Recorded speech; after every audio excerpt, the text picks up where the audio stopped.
തിരുവനന്തപുരത്ത് നിന്ന് മറ്റൊരു അപകട വാർത്തയുടെ വിവരങ്ങൾ കൂടി വരുന്നുണ്ട്. ആനാട് ഇലക്ട്രിക് സ്കൂട്ടറിൽ കാർ ഇടിച്ച് യുവാവ് മരിച്ചു.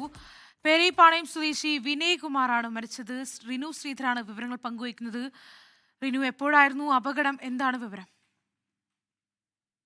ശ്രീനിധി, ഇന്ന് വൈകുന്നേരം 6:30യോടുകൂടി തെങ്കാശി തിരുവനന്തപുരം സംസ്ഥാന പാതയിലെ ആനാട് CSI പള്ളിക്ക് സമീപമായിരുന്നു അപകടം ഉണ്ടായത്. പേരയം പാണയം സ്വദേശിയായിട്ടുള്ള വിനയ് കുമാറാണ് അപകടത്തിൽ മരിച്ചത്. കാറും ഈ വിനയകുമാർ സഞ്ചരിച്ച ഇലക്ട്രിക് സ്കൂട്ടറും തമ്മിൽ ഇടിക്കുകയായിരുന്നു. അതിനുശേഷം വിനയകുമാറിന്റെ ശരീരത്തിലൂടെ ഈ കാർ കയറി ഇറങ്ങി എന്നുള്ളതാണ് ദൃക്സാക്ഷികൾ പറയുന്നത്. നാട്ടുകാർ ഉടൻ തന്നെ നെടുമങ്ങാട് ജില്ലാ ആശുപത്രിയിൽ വിനയകുമാറിനെ എത്തിച്ചു. അവിടെ നിന്നും കരകുളത്തെ സ്വകാര്യ ആശുപത്രിയിലേക്കും മാറ്റിയിരുന്നു. പക്ഷേ വിനയകുമാറിന്റെ ജീവൻ രക്ഷിക്കാനായില്ല എന്നുള്ളതാണ്. പേരയം പാണയം സ്വദേശിയാണ്. 35 വയസ്സാണ് വിനയകുമാറിന്. ശ്രീനിധി, ശ്രീ റിനു ശ്രീധരാണ് വിവരങ്ങൾ പങ്കുവച്ചത്.